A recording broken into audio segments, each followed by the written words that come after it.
زاروک راستگو دکوین دا و لگندکی کرک دگل دایکا خود خانیه که بچیک دادجین روژه که لروژان کاروانک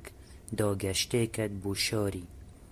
وی کرید ویا دگلوان بچید و لوی شاری خوفیری زانینه بکد بری او کر لگندی در بکوید اف آخفتنه دناف براوی و دایکاوی داریدا دایک کره من اوه 40 دینارن دگل خوب بعد هاریکاریا تا بکن دگشتا تا دا و حتی طول شاری آکنجی دبی کر زور سپاس بوده دایکا من یادلووان لی اوه دراوه که زوره دایک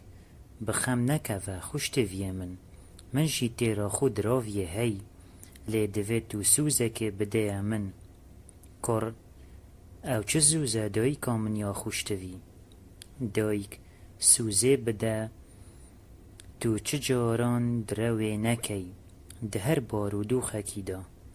کر باشه دایک بخم به از چه جاران دروان ناکم دایک خاطر خوش کره خوی بچیک خواست و کاروانیان گشتا خود ناف بیابانا سخت دا دست بکر چند روز در باز بون هجمار کاریگران هیرش کرا کاروان وان ریگره کی گود همی تشتی دگل هوا دی بین کاروانیه کی گود ما چه دراونینه بهیلن ام بچین ریگره کی بری خوداوی زاروکی و گود هی گنجو تا چه دراو دگل نینه زاروکی برسف دا و گود بله من 40 دینارین وی ریگر کنی وی هزر دکر کو زاروکی دروان دکد یعنی دینه و آگه جخونینه که چه دبیجید و بریار دا وی ببتا دف سروک خو و بوی دیار کر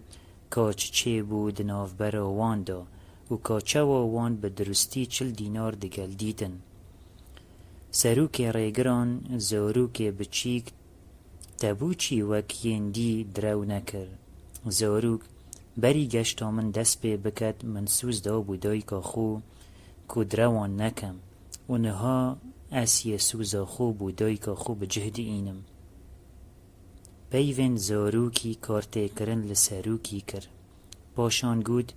توی آماده بوی همی دراو خوش دست بدهی بتنه دا سوزا خو بودای که خو نشکینی زاروکی بسر بلندی برسف دا بله بگومان سروک ریگران هست بشرمکا زور کر و گود تو دترسی سوزا خود دگل دایکا خو بشکینی و از سوزا خود دگل خوده دشکینم سروک ریگران دا خوازا لیبورین جه خوده خواست و فرمان دا همی کلو پلن کاروانیان بو بزاورینن و همی مرووین وی لدیف وی دا خوازا لیبورین جه خوده خواست و بونه مرووین چاک